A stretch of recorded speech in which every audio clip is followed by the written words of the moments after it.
आङो आफादगिरि महरै थानाय नंलिया दिनैनिफ्राय आरो एबसुनि गोथार फिरफिलाखौ बिर होनायनि थाखाय आंनियाव बे खाबुआ थानाय नंलिया नाथाय फैबाय थानाय समाव एबसुखौ जाय बिथांमोना लिडारशिप होगोन आफादगिरि गाहाय नेहाथारि मिरुआव जा जिल्लायाव जा दखरायाव जा इउनिटआव जा एबसुनि गोथार फिरफिलाखौ जेब्लायबो गोजौआव आबुङै उदाङै बिर होनानै हारि दानायनि हाबाखौ आवगायलांगोन बेखिनि खोथाखौनो फोरमायनानै दिनैनि बे मोनसे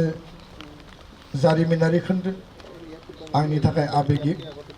मोनसे सेन्टिमेन्टेल एबसुनाय परियालखौ नागारनाया आंनि थाखाय गोरलै डिसिसन नङा किन्तु जेब्लायबो गोब्राब थासारियाव गोब्राब थांखिखौनो लानानै आवगायनांगोन बेखिनि बाथ्राखौनो बुंनानै साफ्रोमनिसिमबो फिन खेबसेबाव खुलुमनाय बावनानै आंनि बुंनायखौ फोजोबबाय गोजोन्थों जय बर' हारिनि एबसु लं लिभ एबसु लं लिभ एबसु लं लिभ थेंक इउ बे समाव मानाव गेदेर दुलाराय फरायसा आफादनि आफादगिरि गंसे